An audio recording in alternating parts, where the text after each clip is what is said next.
जय हिंद दोस्तों। आज मैं आपको मैथ के बारे में डिटेल्स बताने चल रहा हूँ कि मैथ को पढ़ना है तो किस तरह से आपको पढ़ना है।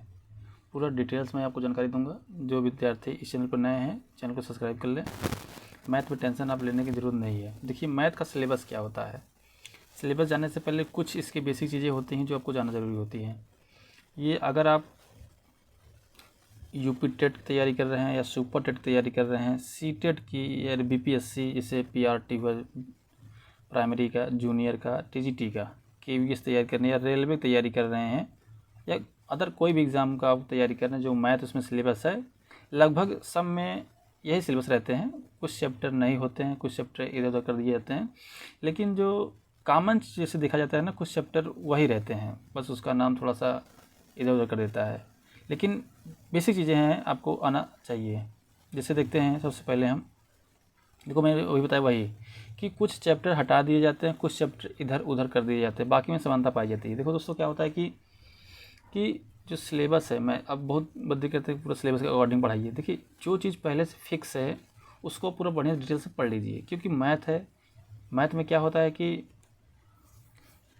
एक आध क्वेश्चन इधर हो जाते हैं। सिलेबस के अकॉर्डिंग पढ़ेंगे अच्छी बात। जब सीटेट देने होता है, कोई एग्ज़ाम देना होता है, तब उसके अकॉर्डिंग पढ़िए आप। बाकी आप खाली हैं तो उसको आप डिटेल से पूरा पढ़ सकते हैं, जो जो चैप्टर है। बाकी इधर उधर आपसे एक चैप्टर काट देगा, दो चैप्टर काट देगा, ठीक। देखिए अगला क्वेश्चन, देखिए कि गणित में कुछ चीज़ें पहले से फिक्स होती हैं। फिक्स मतलब कैसे हो गया कि जैसे कि आपको पता होगा कि जैसे बीजगणितीय सूत्र ना, ए प्लस बी का होल स्क्वायर क्या होता है, ए माइनस बी का होल स्क्वायर क्या होता है, ए प्लस बी का होल क्यूब क्या होता है, ए माइनस बी का होल क्यूब, ए स्क्वायर माइनस बी स्क्वायर क्या होता है, ए प्लस बी प्लस सी का होल स्क्वायर क्या होगा, ए प्लस बी प्लस का होल का क्यूब क्या होता है। इस तरह जो फार्मूले होते हैं ना, ये पहले आपको याद होने चाहिए। जैसे क्षेत्रफल का सूत्र, तो आयत का क्षेत्रफल क्या होगा, वर्ग का क्षेत्रफल क्या होगा, त्रिभुज का क्षेत्रफल क्या होगा, विषमबाहु त्रिभुज का क्षेत्रफल क्या होगा। परिमाप ऐसे ही, आयत का परिमाप, वर्ग का परिमाप, चतुर्भुज का परिमाप, इस तरह से विकर्ण, आयत का विकर्ण कैसे निकालेंगे, वर्ग का विकर्ण कैसे निकालेंगे। आयतन के सूत्र, जैसे शंकु का आयतन क्या, गोले का आयतन क्या होगा, घन का आयतन, घनाभ का आयतन, बेलन का आयतन, ये सब जो फार्मूले, जैसे आकृति चाहे 2D हो चाहे 3D आकृतियाँ हों, उनके जितने भी फार्मूले हैं आपको पहले से ही पता होने चाहिए। मैं इस चैनल पे बहुत सारे मैथ के जितने भी फार्मूले होते हैं मैं आप धीमे धीमे सब डाल दूंगा, आप उसको याद कर लीजिएगा। इससे क्या होगा कि आपको मैथ आसान हो जाएगा, नहीं तो आपको थोड़ा सा याद करने में बहुत ज़्यादा प्रॉब्लम हो जाएगी। तो कुछ चीज़ें हैं, उसको पहले सब तैयार रखिए, बाकी मैथ आसान हो जाएगा आपके लिए। अब जैसे कुछ चीज़ें बेसिक चीज़ें हैं आपको, जैसे अगर कुछ बेसिक चीज़ें होती हैं, इससे क्या होता है, जैसे जोड़ना आपको आना चाहिए, जो बेसिक आप बचपन में पढ़े होंगे। जोड़ना हो गया, घटाना करना हो गया, गुणा करना हो गया, भाग करना हो गया, ये आपको बहुत फास्ट थोड़ा सा आना चाहिए। कि इससे क्या होता है ना कि आप कोई भी क्वेश्चन बहुत आसानी से जल्दी से कर लेंगे। चिन्हों की पहचान आपको आनी चाहिए, जैसे ये क्या है, प्लस का चिन्ह है, माइनस का चिन्ह क्या है, गुणा का चिन्ह क्या है, जैसे ये समरूप का चिन्ह कैसे होता है, सर्वांग का चिन्ह कैसे होता है, समांतर का चिन्ह कैसा होता है, लंब का चिन्ह कैसे बनाना है। तो बहुत सारी ऐसी चीज़ें हैं जो मैथ में जो सिंबल होते हैं उसके बारे में आपको जानकारी होनी चाहिए। इससे क्या होता है कि आपको कम टाइम में अच्छी चीज़ें आप सीख जाएंगे और जल्दी से कर लेंगे। अब चिन्हों की पहचान आनी चाहिए, जैसे चिन्हों का जोड़ का क्या होगा, चिन्हों का गुणा, चिन्हों का भाग, चिन्हों का घटाना, ये आपको आना चाहिए। अगर ये सब आपको बेसिक चीज़ अगर आपको आ रही है तो आप कैलकुलेशन बहुत जल्दी कर लेंगे, मैथ में आपको कोई प्रॉब्लम नहीं आएगा। अगर आपको नहीं भी आता, मैं इस चैनल के माध्यम से मैं आपको सारी डिटेल्स सब कुछ बता दूंगा। अब देखिए, मैथ के सिलेबस के अकॉर्डिंग देखिए क्या क्या आपको आना चाहिए। जो अगर तैयारी कर रहे हैं या तैयारी करने की सोच रहे हैं, तो जो मैं ये चैप्टर अभी बताने चल रहा हूँ, ये आप बढ़िया से इसको एक बार तैयार कर लीजिए। बस एक बार तैयार कर लेंगे ना, दोबारा तैयार करने की ज़रूरत नहीं पड़ेगी। चाहे कोई सिलेबस चेंज हो जाएगा या चेंज नहीं हो जाएगा, अगर चेंज हो गया तो इससे बाहर नहीं जाएगा, इसके अंदर ही रहेगा। कुछ चीज़ें छोड़ दिया जाता है, जैसे सीटेट में कुछ सिलेबस चेंज हो जाएगा, यूपीटेट में कुछ अलग हो जाएगा, केवीएस में थोड़ा अलग हो जाएगा, रेलवे में थोड़ा सा अलग हो जाएगा। लेकिन अभी जो मैं बताने चल रहा हूँ इसी के अकॉर्डिंग आपको तैयारी करना है। सिलेबस में नहीं रहेगा तो उसको मत पढ़िएगा, लेकिन एक बार आप तो पढ़ना पड़ेगा।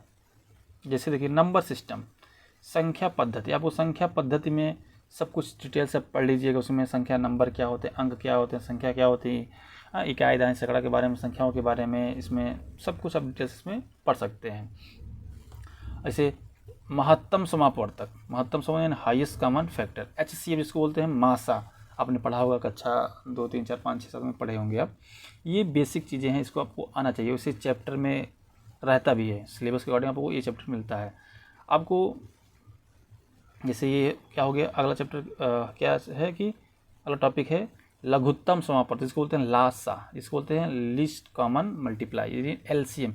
अगर एलसीएम नहीं आएगा ना, आपको नहीं आएगा तो आप भिन्न नहीं कर पाएंगे, आपको कार्य और समय के सवाल नहीं कर पाएंगे। इसलिए जो बेस है पहले आप इसको पढ़िए, उसके बाद आप सवाल करिए। मैं आपको पूरा डिटेल से इस चैनल पे मैं आपको पढ़ा दूंगा, इसलिए आप टेंशन लेने की ज़रूरत नहीं है। हाँ, जो पढ़े हैं विद्यार्थी वो प्रैक्टिस कर सकते हैं, सबके लिए तो नहीं हो सकता है कि आप यहीं पे पढ़िए। सब लोग आपने कहीं ना कहीं पढ़ा होगा, जो नहीं पढ़ा पढ़ सकता है, जो नहीं पढ़ चुका है वो यहाँ पर प्रैक्टिस कर सकता है। चलिए अगला देखते हैं। जैसे भिन्न आ गया,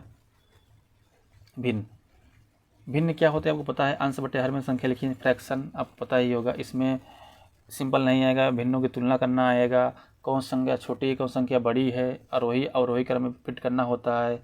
ठीक दोस्तों। डेसिमल हो गया, दशमलव में छोटी बड़ी संख्या पूछ सकता है। इसमें क्या होता है कि ऐसे होता है ना कि अनावर्ती अनौसानी अनावर्ती के रूप में, जैसे 0.3333 इस तरह दिया जाता है। 0. इसको पढ़ सकते हैं 0.3 बार, इसका मान कितना होगा 3/9। ये सब हम लोग दशमलव में पढ़ेंगे। अब देखो सरलीकरण में क्या होता है कि कोई क्वेश्चन दिया गया है उसको सिंपल करना होता है, कि सरल कर दो उसको, सिंप्लीफिकेशन। जैसे ये 400 का 20%, हाँ, इसी में बारहमास भी तुम्हारा आ जाएगा। तो जो फ्रैक्शन के रूप में लिखा होगा, इस तरह से बहुत सारे क्वेश्चन होते हैं, सिंपल करना होता है, छोटा करना होता है सरलीकरण में। जोड़ घटाना गुणा भाग के रूप में लिख सकता है। हाँ, वी बारहमास, अब सोचोगे बारहमास पढ़े तो वी बारहमास क्या होता है। इसमें वी मतलब क्या होता है, रेखा कोष्टक। क्या होता है, रेखा कोष्टक। वी से ब्रैकेट्स हो गया, ऑफ हो गया, डी से डिवाइड, एम से मल्टीप्लाई, ए से एडिशन, सब से सब्ट्रैक्शन। तो बारहमास आपको आना चाहिए कि जब वहाँ पर किसी भी चैप्टर में कैलकुलेशन करना होता है, सबसे ब्रैकेट्स हल करते हैं, फिर ऑफ को हल करते हैं, डिवीजन तो सबसे पहले भाग करेंगे, तब मल्टीप्लाई करेंगे, तब एडिशन करेंगे, जोड़ करेंगे, तब घटाना करेंगे। अगर सिस्टम्स पढ़ेंगे तो आपको आसान रहेगा। अगला चैप्टर है वर्गमूल। वर्गमूल मतलब स्क्वायर और स्क्वायर रूट।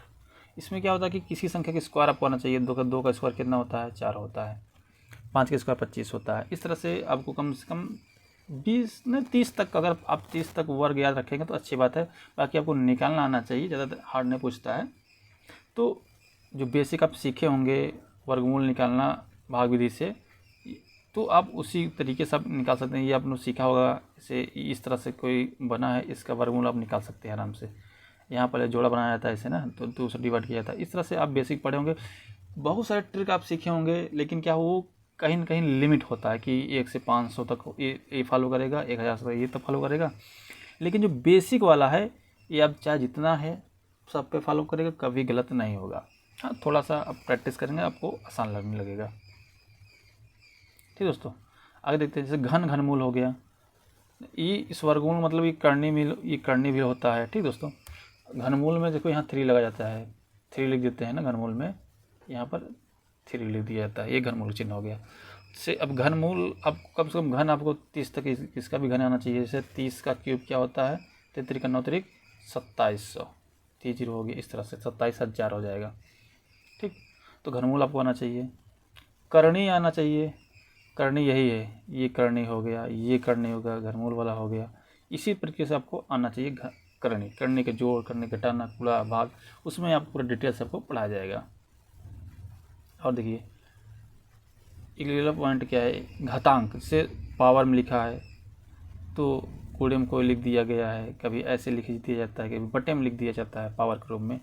तो इसको किस तरीके से हल करते हैं, इसका पूरा डिटेल्स आपको पढ़ोगे। इसमें सारा कुछ नियम चलता है। घातांक 1-2 क्वेश्चन एग्जाम में देखने मिलता है। उसके बाद लघुगणक, लॉगरिथम आपने पढ़ा होगा या नहीं भी पढ़ा होगा, कोई दिक्कत नहीं, मैं आपको पढ़ा। लॉगरिथम थोड़ा सा नया आपको लगेगा, लेकिन इससे कुछ क्वेश्चन सिंपल हो जाते हैं, क्योंकि घातांक से संबंधित है लॉगरिथम, लॉग। तो इससे भी क्वेश्चन टीजीटी में भी पूछ लेता है, जूनियर भी पूछ सकता है, इसलिए इसको थोड़ा सा आपको आना चाहिए। अनुपात समानुपात सब पढ़ाते हैं, पढ़े होंगे अनुपात समानुपात ना, जैसे रेशियो हो गया ना, 2:3 इस तरह से। समानुपात का जो चिन्ह होता है ये इस तरह से समानुपात का चिन्ह होता है। तो अनुपात समानुपात तो आपको डिटेल सारे, जब समानुपात अनुपात और समानुपात आएगा ना, कुछ चैप्टर अनुपात के अकॉर्डिंग बहुत आसान हो जाते हैं। साझेदारी इसको बोलते हैं पार्टनरशिप। कोई चीज़ बिजनेस स्टार्ट करते हैं, कई लोग मिल के करते हैं तो प्रॉफिट के अनुसार सबको बढ़ जाता है। जो जितना साझा करता है उसको हिसाब से पैसा मिलता है। अगर आपको ये चीज़ आ रही है तो आपको मिश्रण भी आपको आसान लगेगा। एलिगेशन मिश्रण भी आप कर सकते हैं कि एक बाल्टी में दूध है, एक बाल्टी में पानी है, इसको इसके अनुपात में मिलाया जाएगा तो किस तरह से है। इसी प्रकार से आयु संबंधित एज रिलेशन अनुपात से ही आप कर पाएंगे। जो अनुपात समानुपात हो गया, साझेदारी हो गया, मिश्रण हो गया, आयु संबंधी हो गया और औसत भी, एवरेज, ये 3-4 टॉपिक एक दूसरे से संबंधित है, आप आसानी से कर लेंगे जब पूरा इतिहास पढ़ें। मतलब इससे बाहर आपको कोई भी एग्ज़ाम में नहीं देखने मिलेगा। जो कुछ रहेगा उसको मैं आपको बता दूंगा। इसके बाद आपको देखिए औसत हो गया, आप देख ही लिए। परसेंटेज क्या, प्रतिशत। प्रतिशत बहुत ही इंपॉर्टेंट चैप्टर है। प्रतिशत कि प्रतिशत से 1-2 क्वेश्चन, मतलब ऐसा प्रतिशत ऐसा चैप्टर है जो हर किसी न किसी एग्ज़ाम में ये परसेंटेज रहता ही रहता है। अगर परसेंटेज अब आ रहा है तो आपको आप लाभ और हानि कर सकते हैं, प्रॉफिट एंड लॉस कर सकते हैं, ये डिस्काउंट एंड बट्टा भी आप कर सकते हैं। ये तीनों चैप्टर एक दूसरे से एकदम बंधे हुए हैं। समझ दोस्तों, परसेंटेज, लाभ और हानि और बट्टा, ये बहुत ही इंपॉर्टेंट है। बहुत बच्चों को समझ में नहीं आता है, इसलिए इतना आपको पढ़ना है। आगे देखिए कार्य और समय। कार्य और समय यानी वर्क, टाइम एंड वर्क। और पाइप और टंकी, तो ये दोनों चैप्टर एक दूसरे से बंधे हुए हैं कि अगर आपको कार्य समय आ रहा है तो पाइप और टंकी आप आसानी से कर लेंगे। तो जो एक दूसरे से संबंधित होते हैं ना, उसको आप बढ़िया से कर लेंगे तो दोनों चैप्टर आप कर ले सकते हैं। जैसे चाल, दूरी, समय। दूरी बराबर पता होगा, चाल गुणते क्या होता है, समय होता है। तो इसी तरीके से इसको आप बढ़िया सीखेंगे तो आप रेलगाड़ी का क्वेश्चन कर लेंगे, नाव और धारा के, बोट एंड स्ट्रीम में कर लेंगे, नाव और धारा का, रेलगाड़ी का, ट्रेन का कर लेंगे, टाइम स्पीड एंड डिस्टेंस कर लेंगे।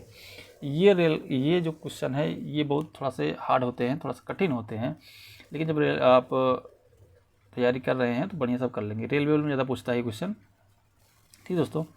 और टीजीटी में आप देखे ही होंगे, बीपीएससी में आपने बहुत सारे क्वेश्चन इसमें आए हुए थे। तो और बीजगणित आप देख लीजिए, बीजगणित में क्या क्या पढ़ना है। बीजगणित में अलजेब्रा में से 2 चर वाले रैखिक समीकरण पढ़ सकते हैं, ठीक। लीनियर इक्वेशन टू वेरिएबल्स, जैसे दिया था ना, a1/a2 b1/b2 बराबर c1/c2। इस तरह से क्वेश्चन देते हैं कि समांतर कब होगा, प्रतिच्छेदी कब होगा, संपाती कब होगा। इस तरह से इसमें 2 चर वाले रैखिक समीकरणों को पढ़ना पड़ता है। उसके बाद द्विघात समीकरण ना, द्विघात समीकरण आपको पता ही होगा कि x² + 5x + 8 बराबर 0। इस तरह से द्विघात समीकरण होता है, ठीक दोस्तों। द्विघात समीकरण मूलों का योगफल, मूलों गुणनफल, द्विघात समीकरण कैसे बनाना होता है वो थोड़ा सा पूछता है। उसके बाद आपका त्रिघात समीकरण आ जाएगा, जिसमें अधिकतम कितनी का त्रिघात हो, क्यूबिक इक्वेशन थोड़ा सा आपको आना चाहिए। पॉलिनोमियल, आपको बहुपद के बारे में पता होना चाहिए। जो समीकरण पढ़ते हैं उससे संबंधित ये भी बहुपद होता है, ये थोड़ा सा आपको बेसिक आपको आना चाहिए, क्योंकि आप मैथ की तैयारी कर रहे हैं तो कुछ से छोड़ना नहीं है ताकि हमको दोबारा ना पढ़ना पड़े। इस तरह से आपको पढ़ना है। एक बार तैयारी कर लेंगे तो आप प्रैक्टिस करते रहिए। किसी भी चैनल पर जाके आप, चाहे कोई भी चैनल जो जिस तरह से पढ़ा रहा है, देखिए उसका में एक बार अपना मेथड पढ़ लीजिए, उसके बाद आप कोई भी क्वेश्चन हो आप उसको प्रैक्टिस करते रहिए। बहुत सारे चैनल है, जैसे गगन प्रताप सर का है, अभिनव सर का है, आदित्य रंजन का सर का है, तो बहुत सारे लोग पढ़ाए हुए हैं यूट्यूब पर। आप उनको जो चैप्टर पढ़ लीजिए उससे क्वेश्चन आप करिए वहाँ पे जाके,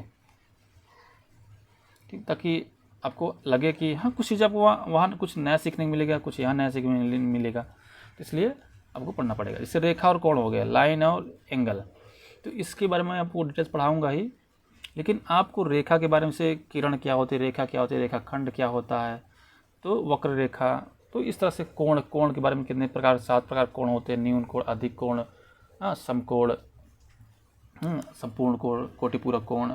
तो बहुत सारे कोण जो होते हैं, 7 मेन होते हैं, उस प्रकार से और प्रकार से कोण जो होते हैं उनके बारे में डिटेल से आना चाहिए।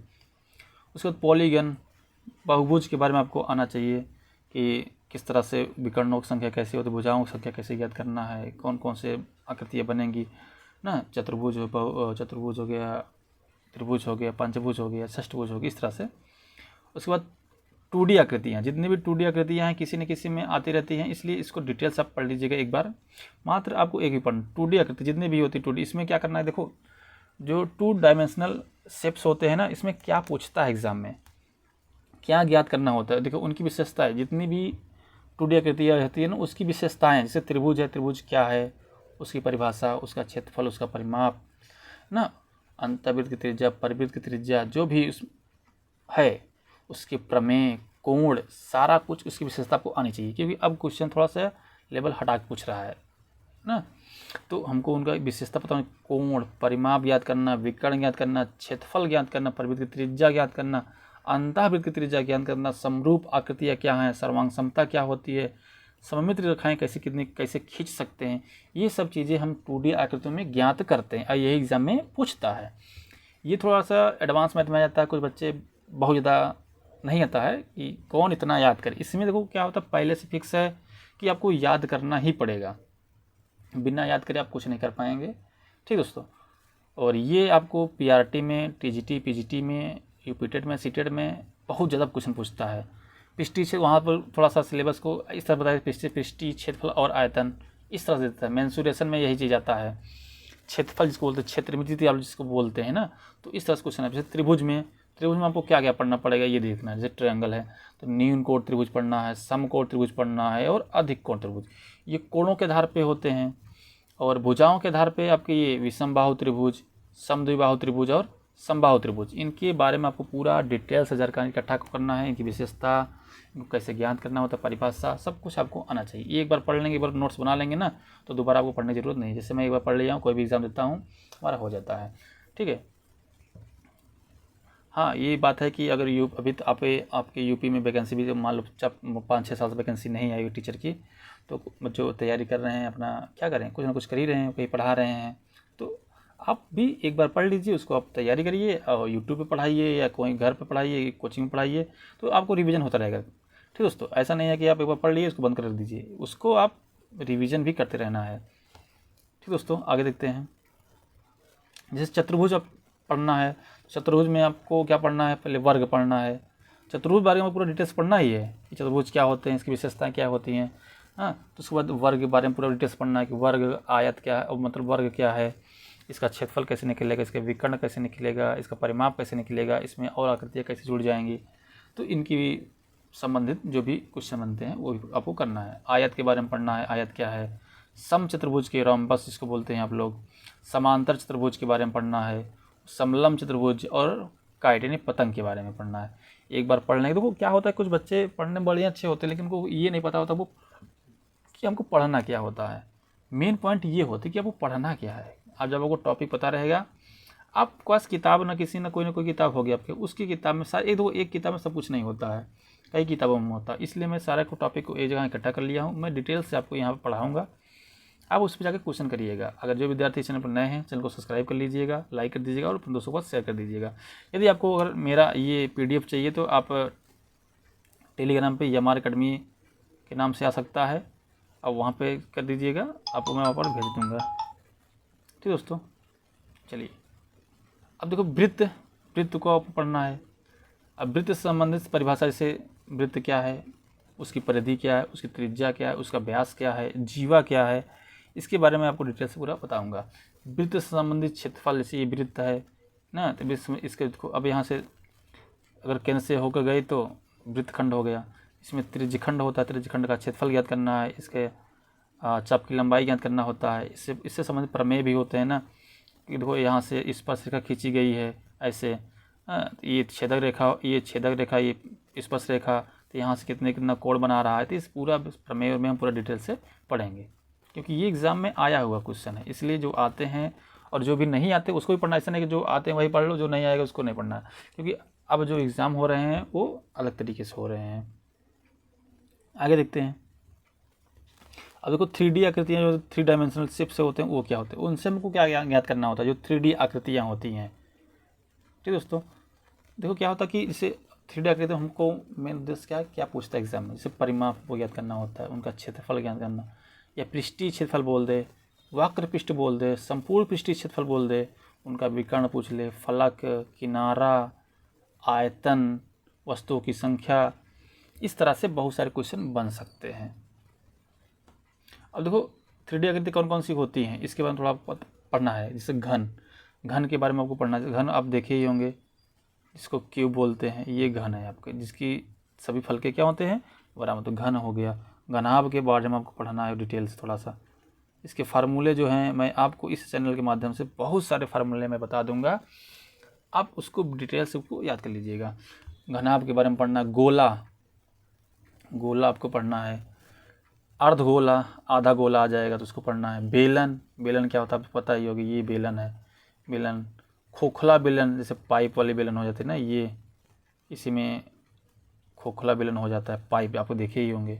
शंकु हो गया, शंकु के बारे में आपको देखे ही होंगे, जैसे टोपी जो होती है ये शंकु हो गई। छिन्नक, ऊपर वाला छिन्नक काट दिया जाता है ना, ये इस तरह से, ये यहाँ से ऐसे, शंकु जो होती है ना थोड़ा सा इस तरह से होता है, और ये हमारा शंकु हो गया। ठीक, प्रिज्म के बारे में पढ़ना है, पिरामिड के बारे में, इससे ज़्यादा आपको नहीं पढ़ना पड़ेगा। अब देखो श्रेणियाँ पढ़ सकते हैं, इससे एक आध दो क्वेश्चन आते रहते हैं श्रेणियों के बारे में से। जैसे समांतर श्रेणी, एपी हो गई समांतर श्रेणी, जैसे 2, 3, 4, इस तरह से श्रेणी बनी रहती है कि अगला पद क्या होगा, 20वां पद क्या होगा, 16वां पद क्या होगा, इनका योगफल क्या होगा ना, इस तरह से आप आसानी से कर सकते हैं। जैसे योगफल भी पूछता है, 1 से लेकर 100 तक के योगफल ज्ञात करो, आप इस समांतर श्रेणी से आप कर सकते हैं।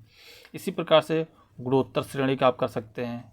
गुणोत्तर से जिसको जीपी बोलते हैं, 2 लिख दिया, 2 के बाद 4 आ गया, 2 में 4, 4 चौके 16, 16 32, नहीं देखो 2 के बाद 4, 4 का 8, 8 का 16, ये श्रेणी ये नहीं होगा, मतलब इसका दुगना होता जा रहा है ना, तो गुणा के रूप में चल रहा है गुणोत्तर श्रेणी। ये हरात्मक श्रेणी इसके बटे में हो जाता है।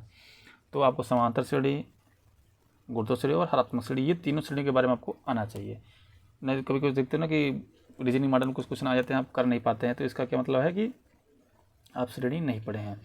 सांख्यिकी के बारे में आपको आना चाहिए। स्टैटिस सांख्यिकी में क्या बोलता है, बहुलक पूछ लेता है कि इसकी जो किसी आंकड़े में जिसकी संख्या बार बार आती है हमारा बहुलक हो जाता है। इन माध्यिका पूछ लेता है, और माध्य, इन तीनों में संबंध एक फार्मूला होता है, उसको आपको आना चाहिए कि बहुलक बराबर 3 माध्यिका माइनस 2 माध्य होता है। ठीक, रेंज निकालने का था ये, इसमें से क्वेश्चन आपको सीटेड टूटेड में पूछता रहता है, और वैसे भी एग्जामों में पूछता रहता है। प्रायिकता अगर बच्चों को लगता है बहुत कठिन है, प्रायिकता, प्रोबेबिलिटी, प्रायिकता से भी क्वेश्चन बहुत पूछते हैं, इसको आप पढ़े रहेंगे इससे, क्योंकि जो एनसीईआरटी में सारे चैप्टर हैं, तो इसको एनसीईआरटी से क्वेश्चन पूछते हैं, उसमें लिखता है 10th बेस लिखा रहता है ना, तो वो आपको प्रायिकता आपको पढ़ना होना पड़ेगा। तो प्रायिकता आपको पढ़ना है, मैं आपको बता दूंगा विस्तार से, टेंशन मत लीजिएगा। और निर्देशांक ज्यामिति, कोऑर्डिनेट ज्योमेट्री, 2 बिंदुओं के बीच की दूरी कैसे ज्ञात करना है, हाँ, इन रेखा का समीकरण, प्रवणता, स्पर्शरेखा प्रवणता, हाँ, तो मैं आपको त्रिभुज का क्षेत्रफल, निर्देशांक दे त्रिभुज क्षेत्रफल कैसे ज्ञात करेंगे, विभाजन का सूत्र आप कैसे ज्ञात करेंगे, इसमें मैं आपको पूरा डिटेल से पढ़ा दूंगा। ट्रिग्नोमेट्री, त्रिकोणमिति बहुत ही इंपॉर्टेंट है, क्योंकि 1, 2, 3, 4 क्वेश्चन बहुत मिल जाते हैं, बीपीएससी में तो बहुत सारे क्वेश्चन पूछ लेते हैं। ठीक, बिहार स्टेट में तो 10 क्वेश्चन 20 क्वेश्चन आ जाते हैं। ऊंचाई और दूरी, हाइट एंड डिस्टेंस, हाँ, इसमें हाइट एंड डिस्टेंस आप जानते हैं, अवनमन कोण, उन्नयन कोण, जैसे एक पेड़ है, इसकी यहाँ सूर्य का प्रकाश पड़ रहा है, इसकी परछाई पड़ रही है, तो इस पेड़ की लंबाई यहाँ 23 डिग्री कोण बन रहा, कुछ कोण बन रहा है, इसकी पेड़ की लंबाई ज्ञात करो, भवन की ऊंचाई ज्ञात करो, तो यही हाइट एंड डिस्टेंस होती है, ऊंचाई और दूरी ज्ञात करना होता है। ठीक, अब ये कुछ हैं आपके चैप्टर से, अब पता है ये साधारण ब्याज, सिंपल इंटरेस्ट की एसआई निकालना है। एसआई बराबर क्या होता है आपको पता है, पीआरटी अपन कितना होता है 100। तो इस साधारण ब्याज आपको पूछता है, साधारण ब्याज और चक्रवृद्धि ब्याज, कंपाउंड इंटरेस्ट। तो साधारण ब्याज, चक्रवृद्धि ब्याज आपको मैं पूरा डिटेल से पढ़ाऊंगा। शेयर और लाभांश, ये थोड़ा सा नया चैप्टर आपको मिलेगा, शेयर और लाभांश ना, तो इसके बारे में थोड़ा सा आपको बेसिक जानकारी आपको होनी चाहिए, क्योंकि अभी पता नहीं है कि किसी चैप्टर में घुसा देता, किसी जैसे बिहार स्टेट बच्चे दिए होंगे, उसमें देखो शेयर और लाभांश में क्वेश्चन आया हुआ था। तो जितने मैं टॉपिक लिखा हूँ, ये आपको इतने टॉपिक तो आपको आना ही चाहिए। मैथ पढ़ रहे, ऐसा नहीं है कि अरे सीटेट तैयारी कर रहे हैं तो जो हमारा सिलेबस में वही पढ़ लो, क्यों पढ़ लो, अच्छी बात है, लेकिन फिर आप जब सीटेट देखो, आप सुपर वैकेंसी आएगी उसमें आप देंगे तो ये चैप्टर उसमें घुस गया तब। तो एक बार पढ़ रहे हैं तो काहे टाइम वेस्ट कर रहे हैं, आप एक बार बढ़िया विस्तार से पढ़ लीजिए, उसके बाद प्रैक्टिस खूब करिए। उसके बाद आपका क्रमचय संचय थोड़ा पढ़ लीजिए कि क्रमचय, जैसे हमको 5 संख्याओं में 2 संख्याओं का चयन करना होता है ना, तो इस तरह से आपको चयन करना भी आपको आना चाहिए। तो ये कुल मिला कितने चैप्टर हो गए, 44 चैप्टर हो गए। एक आध 2 चैप्टर और होंगे जो मैं आपको विस्तार से बता दूंगा। तो इतने चैप्टर आपको पढ़ने हैं। अगर आप मैथ में अच्छा नंबर लाना चाहते हैं तब, अगर मैथ में अच्छा नंबर नहीं लाना चाहते हैं तो आप किसी तरह से पढ़ लीजिए, हमको कोई दिक्कत नहीं है। मैं आपको बताना चाह रहा हूँ इसी की, आप अभी तो कोई वैकेंसी है नहीं या आ भी नहीं रही है, तो किसी न किसी चैनल पे आप जाके पूरा डिटेल से पढ़ सकते हैं। अभी मैं क्या हूँ, अभी मैं आपको सिलेबस बताया हूँ, उसके बाद जितने भी फार्मूले बनते हैं मैथ में उसको मैं आपको डिटेल से पूरा विस्तार से बता दूंगा, क्योंकि पढ़ाने से पहले आपको पता होना चाहिए हमें क्या क्या पढ़ना है, क्या ज़रूरी है, अभी वो कौन कौन से फार्मूले हैं उसको आना चाहिए। उसके बाद मैं आपको पूरा डिटेल से एक एक चैप्टर उठाऊंगा, पूरा डिटेल से पढ़ाऊंगा, ताकि तो क्या है कि क्या पढ़ना है, क्या याद करना है, वो पहले से अगर आपको पता होगा, आपको याद रहेगा, तो सवाल करने में मज़ा कुछ और ही रहता है। ठीक दोस्तों, तो सभी विद्यार्थी से मैं यही आग्रह करना चाहूँगा कि आप अगर इस चैनल पर नए हैं तो चैनल को सब्सक्राइब कर लीजिएगा, अपने दोस्तों के पास शेयर कर दीजिएगा। ठीक दोस्तों, जय हिंद दोस्तों, मिलते हैं अगले वीडियो में। धन्यवाद सभी को।